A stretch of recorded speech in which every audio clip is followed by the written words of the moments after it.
Hello, Brick Sculptors, and welcome to Brick Sculpt. This is Chris, and today we're going to do a little bit of a car update. If you watch my videos regularly, you'll know that I bought a couple of small city sets here.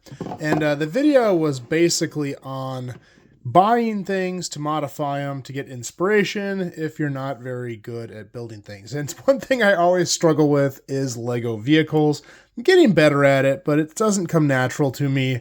I'm much more comfortable with scenery and buildings and things like that. And vehicles, maybe it's just because of part selection. I don't know. I just haven't done a lot with them. So I bought these and I wanted to kind of modify them. I loved this modern taxi set.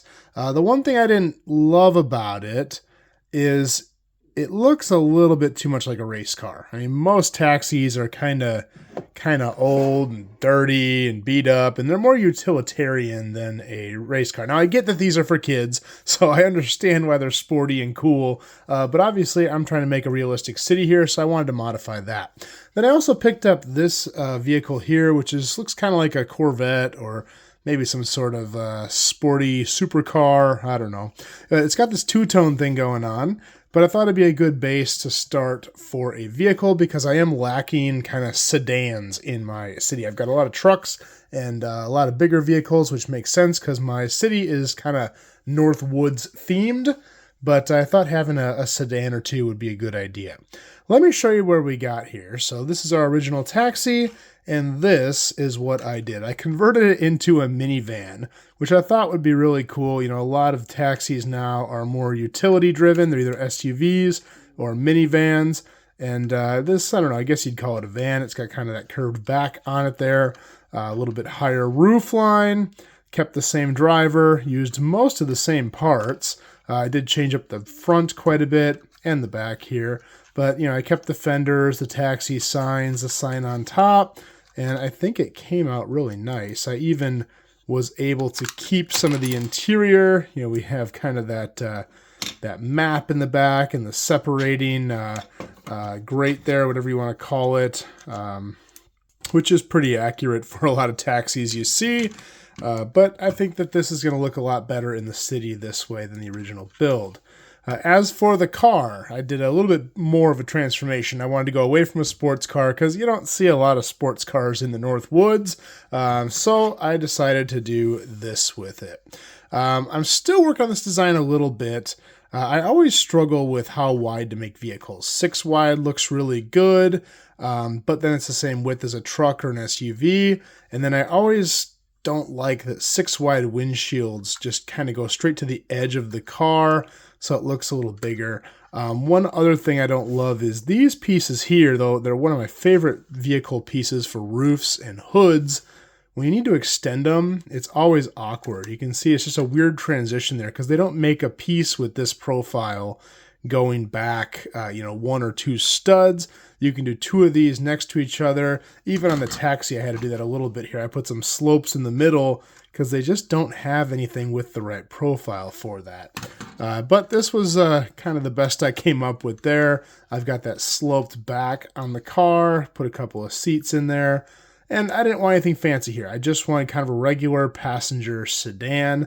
On this side, I do have to get 2 red fenders. Unfortunately, with this build, since it's a two-tone, I came with 2 red fenders, 2 black ones. I still got to order those, but I wanted to make the video anyway, so we'll just look at this side.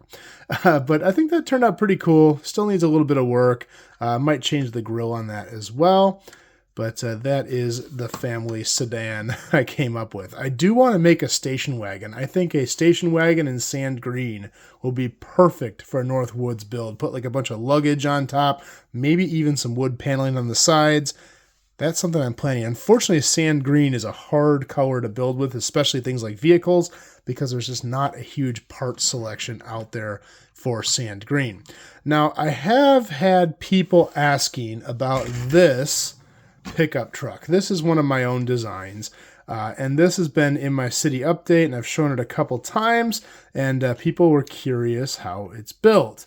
Well, I don't want to take the whole thing apart, but I can give you some pointers on it and kind of give you some idea of the details. I recently picked up these chrome rims, which I thought looked awesome on here. You know, kind of looking like a little bit older of a truck. You know, this is parked outside my house under construction in my Lego city. So I put a bunch of lumber in the back, and I got kind of a tradesman looking guy in there.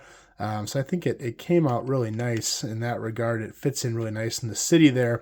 Let's see if I can show you a little bit of how this is built. We'll start by taking the wood out of the back. That's all just kind of force fit in there. Not force, but just placed, you know, snugly in there.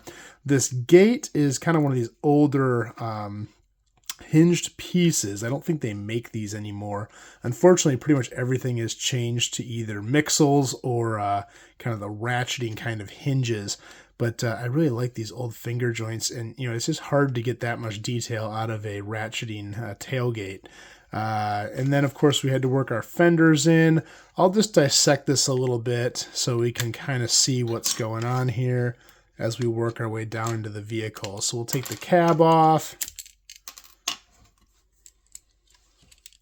driver out.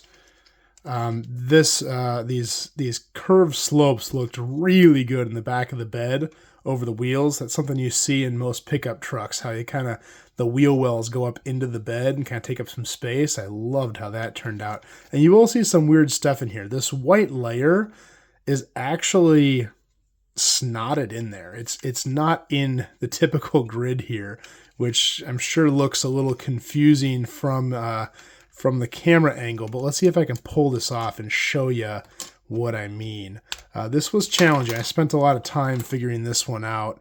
For these ones here, they're just panels. You know, they're just, well, they're not panels, they're tiles, but used as panels. So I basically have some brackets holding up the sides, and then I had some plates and tiles. Let's see if I can get this off. Oh boy, I'm not going to get this thing back together once I get it apart. This is in the way. There we go. So you can see I just kind of stuck these on there so that that stripe on the side is not a brick's height or 2 plates height, but it's actually 2.5 plates height because it's on its side there. But with the use of those brackets and 2 plates, that gives me a 1/2 plate and 2 plates. So I get the same width as a brick. Now you can see I have one little spot in the back I couldn't figure out how to fill, but that's okay. I just filled it with wood. So that's how the side panels work on there. Same thing on the lower ones. For the bottom here, these are, because this is snotted in, these are the plates that have just 2 studs on them. That's how I should have gotten it out in the first place, just like that. These are the plates that have two studs on them, and those are just used here to hold these in, and then they meet up nice and flush with the outside of the truck. And then these I just use as running boards on the side. You can just do 2 if you want them just in the front. I like them running the entire length of the truck, so I put 3 on there. And then I've just got, you know, axles in there. These are the wheels. These are the kind of wheels that where's my Star Spangled Knife? These are the kind of wheels that you can like pop the hubcaps on. So they're just like that, where you can see the brake rotor, and then this just pops in. So those are my favorite new wheels for trucks, at least. They're a little big for some cars, although they do work on this. I think this is a little big, and I may still change that. And we've got our fenders here. This front bumper was kind of cool. It's all snotted in, so you can kind of pull it off like this. I wanted to kind of give a little crash bar there on the bottom. This is actually upside down, so I put a snot piece upside down, and then with these curved pieces, and this is a little bit illegal right here, but I don't care, you can kind of give it a curve to the bottom. I thought that turned out really cool, and just stuck that up underneath for a little added detail.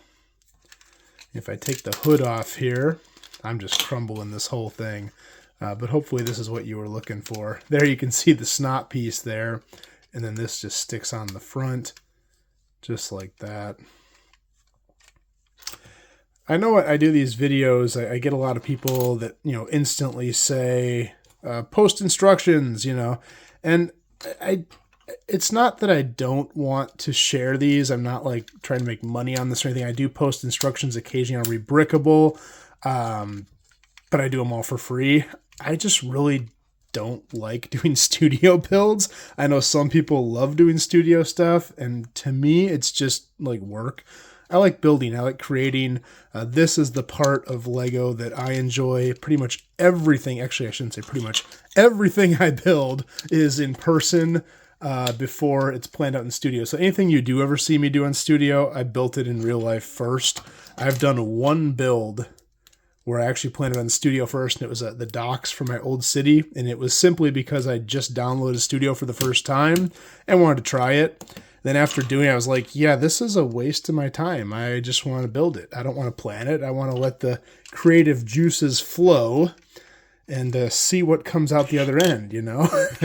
And so that's just how I build. And I'm not saying that studio building is wrong. I think from a professional standpoint, I am probably doing it the wrong way.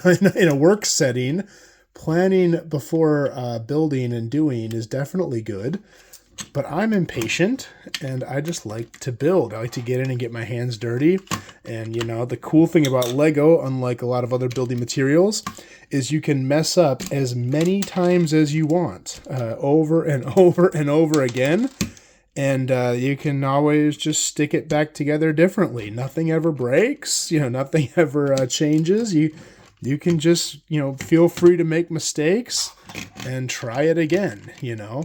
I have the Lego bike shop at the bike shop, and people all the time wonder, why don't you have signs up? Why don't you have ropes around it or glass on it so nobody touches it? And I always give them the same answer. I say, it's Lego. You know, what's going to happen? If it breaks, I'll fix it.